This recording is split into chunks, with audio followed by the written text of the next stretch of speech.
Hello, नमस्कार दोस्तों। आज की इस वीडियो में हम इंग्लिश की कहानियों के साथ में इंग्लिश पढ़ना सीखेंगे। इंग्लिश की मैं आपके लिए 2 कहानियाँ लेकर के आया हूँ जो कि आपको पिक्चर्स के साथ में दिखाई देंगी और बहुत ही छोटी छोटी कहानियाँ हैं कॉमिक्स टाइप की, जिनके माध्यम से मैं आपको इंग्लिश पढ़ाना सिखाऊँगा।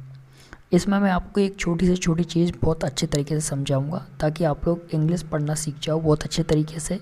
और कोई भी न्यूज़पेपर की इंग्लिश रीडिंग हो या फिर किसी भी किताब की रीडिंग हो इंग्लिश की, उसको आप आसानी से हिंदी में ट्रांसलेट कर पाओ। ठीक है, तो चलिए स्टार्ट करते हैं गाइस। ये दोनों स्टोरीज़ हैं, इनको मैंने बहुत अच्छे तरीके से अलग लिख रखा है, अलग डिवाइड किया हुआ है। तो चलिए मैं आपको दिखाता हूँ। तो हम सबसे पहले कहानी नंबर 1 पढ़ेंगे, ठीक है, जो कि कहानी हमारी गाय और शेर की है। दूसरी हमारी जो कहानी है वो है हमारी वुड कटर की, यानी कि जो लकड़हारा होता है उसकी। ठीक है, तो कहानी हमारी पहली है जिसमें कि हमारा पार्ट 1, ठीक है, हम इसे पढ़ते हैं। ये कहानी आपकी गाय और शेर की कहानी है। ठीक है, तो चलिए स्टार्ट करते हैं। देखिए यहाँ पर लिखा हुआ है, once upon a time there lived 4 cows in a forest. Forest का मतलब आप जानते हैं, जंगल। वंस का मतलब है एक बार, एक बार, एक समय की बात है। Lived, there lived 4 cows in the forest. 4 गाय एक जंगल में रहती थीं। ठीक है, every day they used to graze together in a particular spot. Every day यानी कि प्रतिदिन, वे एक साथ में, यानी कि चारों की चारों गाय एक साथ में घास चरने जाती थी एक पार्टिकुलर जगह पर, एक पार्टिकुलर स्थान पर। ठीक है, पार्टिकुलर स्पॉट मतलब कि जगह है, स्थान है, उसके लिए हम स्पॉट बोलते हैं। दे वर ऑल फ्रेंड्स, वे सारी की सारी फ्रेंड्स थी, यानी कि आपस में दोस्त थी। ठीक है, one day a lion saw the cows grazing together. One day यानी कि एक दिन, एक लॉयन ने देखा गाय को ग्रेजिंग करते हुए, यानी कि सारी की सारी गाय को ग्रेजिंग करते हुए एक साथ में। ठीक है, पार्ट नंबर 1 ख़त्म। दूसरा पार्ट स्टार्ट हो गया। The lion wanted to eat them. जो लॉयन था, जो शेर था, वो उनको खाना चाहता था, सारी की सारी गाय को। So he want to catch them, इसलिए उसने क्या किया, शेर ने, कि उनको कैच करने के लिए भागा, यानी कि कैच करना चाहा। ठीक है, when the cows saw the lion, जब गाय ने लॉयन को देखा, शेर को देखा, all of them fought with him, सारी की सारी गाय जो थी वो एक साथ में, एकता के साथ में उस शेर से लड़ बैठी। ठीक है, the lion had to run away, जो लॉयन था उसको वहाँ से भागना पड़ा, क्योंकि 4 गाय थी वो एक साथ थी और लॉयन जो था वो अकेला था, तो वो भाग गया। अ फ्यू डे पास्ट, कुछ दिन गुजरने के बाद में, ठीक है, कुछ दिन गुजर गए। अ फ्यू डे पास्ट, कुछ दिन गुजर गए, कुछ दिन बीत गए, इसका मतलब ये है। And the cow quarrelled with themselves, और जो गाय थी वो आपस में लड़ बैठी, यानी कि जो चारों गाय थी वो आपस में लड़ बैठी। और एंड स्टार्टेड ग्रेजिंग सेपरेटली, और उन्होंने क्या किया कि घास चरना उन्होंने अलग अलग शुरू कर दिया, यानी कि अकेले अकेले वो लोग घास चरना स्टार्ट कर दिया गाय ने। इसी चीज़ का शेर ने फ़ायदा उठाया।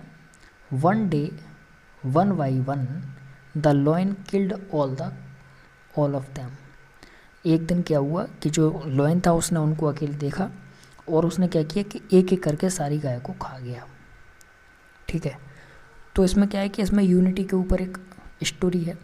इसमें ये दिखाया गया है कि जब 4 गाय एक साथ में ग्रेजिंग कर रही थी तो शेर भी उनका कुछ नहीं बिगाड़ पाया, लेकिन जब वो चारों गाय अलग अलग हुई तो शेर ने चारों गाय को खा लिया एक एक करके।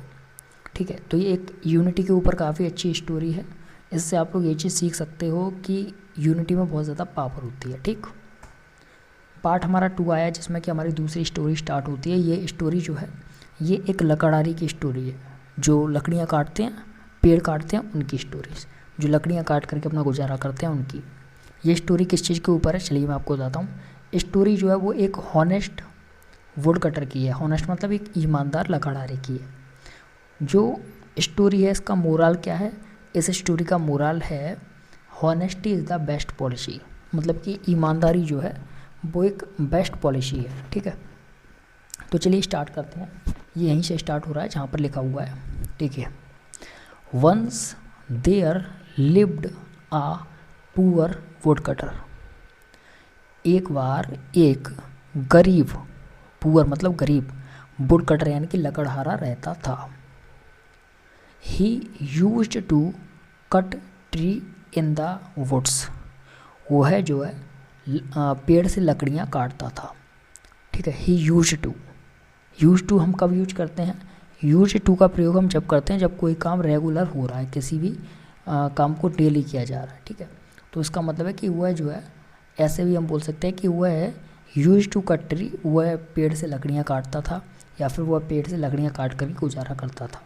दोनों ही चीज़ें यहाँ पर बोली जा सकती हैं। वुड्स का मतलब होता है लकड़ियाँ। ठीक है, और वुड कटर का मतलब हो गया, कटर माने काटना, वुड का मतलब लकड़ी, मतलब कि लकड़हारा। ठीक है, one day he was cutting would on the bank of a river. One day मतलब कि एक दिन, ही वाज कटिंग, वह काट रहा था लकड़ी को, वुड को, है ना, on the bank of a river. Bank का मतलब क्या होता है कि जो रिवर होती है ना, नदी, रिवर को हिंदी में बोलते हैं नदी, और नदी का जो किनारा होता है ना, उसको हम बोलते हैं बैंक। ठीक है, तो यहाँ पर लिखा हुआ है कि one day he was cutting would, एक दिन वह लकड़ियाँ काट रहा था, on the bank of a river, एक नदी के किनारे। ठीक है, पार्ट 2 देखिए, यहाँ पर ये लकड़ियाँ काट रहा है, ये इसके पीछे जो है रिवर है। ठीक है, his ex fell down into the river. X का मतलब क्या होता है? जो कुल्हाड़ी होती है ना, उसको एक्स बोलते हैं। ठीक है, his ex fell down into the river, उसकी जो कुल्हाड़ी थी वो नदी में जाकर गिर गई। ठीक, द रिवर वाज डीप, जो नदी थी, रिवर का मतलब नदी, डीप का मतलब गहरा, नदी जो थी वो गहरी थी। He could not take his axe out, वह अपनी एक्स को, अपनी कुल्हाड़ी को वापस नहीं निकाल सकता। वह अपनी कुल्हाड़ी को वापस नहीं निकाल सकता था क्योंकि नदी बहुत गहरी थी, वो डूब जाता। ठीक है, तो कह रहा है कि he could not take his axe out, वह अपनी लकड़ी को बाहर, वह अपनी कुल्हाड़ी को बाहर नहीं निकाल पाया। He sat on the river, he sat on the bank, he sat on the bank and began to weep, वह नदी के किनारे बैठ गया और बीप करने लगा। ठीक, मरकरी, मरकरी कौन है गाइस? ये देखिए, मरकरी एक देवी है। ये किसकी देवी है? गॉड ऑफ वाटर, जो पानी होता है उनकी देवी है मरकरी। ठीक है, यहाँ पे लिखा हुआ है the God of water appeared, जो मरकरी थी यानी कि जो गॉड ऑफ वाटर थी वो निकल कर के आए, उनको दिखाई दी लकड़हारे को। She asked the reason of his weeping, जो देवी थी उन्होंने उससे रीज़न पूछा लकड़हारे से कि वो वीप क्यों कर रहा है, क्यों रो रहा है ना, वो वीपिंग क्यों कर रहा है। The would cutter told the whole story, wood cutter ने अपनी सारी कहानी बताई। Mercury dived into the water and brought a golden axe, Mercury जो थी, जो वाटर गॉड ऑफ वाटर थी, उन्होंने क्या किया, पानी को बांट दिया और उन्होंने एक गोल्डन की कुल्हाड़ी ला करके उस लकड़हारे को दे दी। The would cutter refuse to take it, refuse का मतलब होता है मना करना। वुड कटर ने क्या किया, वुड कटर ने उस सोने की कुल्हाड़ी को लेने से मना कर दिया। ठीक, mercury again divide and brought a silver x, mercury ने क्या किया, मरकरी फिर से जो है कहीं, और उन्होंने एक सिल्वर एक्स यानी कि सिल्वर की जो चांदी होती है उसकी हथौड़ी, उसकी कुल्हाड़ी जो थी वो ला करके उस लकड़हारे को दी। The would cutter did not take it other, जो वुड कटर था उसने इसको भी नहीं लिया, उसने कहा कि मुझे सिर्फ मेरी ही कुल्हाड़ी चाहिए लकड़ी की, मुझे सोने की या चांदी की कुल्हाड़ी नहीं चाहिए। Then she brought an iron axe, उसके बाद में जो मरकरी थी, जो गॉड ऑफ वाटर थी, वो आयरन की यानी कि लोहे की कुल्हाड़ी लेकर के आई। The would cutter took it gladly, woodcutter जो था उसने इसको ग्लैडली यानी कि बहुत ही खुश होकर के ले लिया। Mercury was much pleased, mercury यानी कि जो गॉड ऑफ वाटर है वह बहुत ज़्यादा प्रसन्न हुई। He rewarded the would cutter with the 2 other axe. He rewarded the would cutter, rewarded मतलब सम्मान, मतलब कि इनाम बोल सकते हैं हम इसको, है ना, इनाम बोल सकते हैं, फिर अवार्ड बोल सकते हैं। ही रिवार्डेड द वुड कटर, उन्होंने क्या किया, उन्होंने रिवार्ड किया वुड कटर को, यानी कि इनाम दिया वुड कटर को 2 और एक्स दे करके, यानी कि 2 और कुल्हाड़ी दे करके। ठीक है, तो इसमें ये दिखाया है कि honesty is a best policy, मतलब कि अगर आप लोग अपने जगह पर ईमानदार हो तो आप जो भी काम कर रहे हो उसमें आप सफल होगे। इसके अलावा आप को जो भी सामने वाला देख रहा है और आप जिसके साथ में ईमानदारी कर रहे हो वो भी आपका साथ देगा और भगवान भी आपका साथ देगा। तो बस ये 2 स्टोरीज थी जो मेरे को लगा कि आप लोगों को पढ़ाना चाहिए, और मैं समझता हूँ कि इन स्टोरीज़ के माध्यम से आप लोगों को कुछ चीज़ें तो समझ में आई होंगी कि इंग्लिश पढ़ी कैसे जाती है।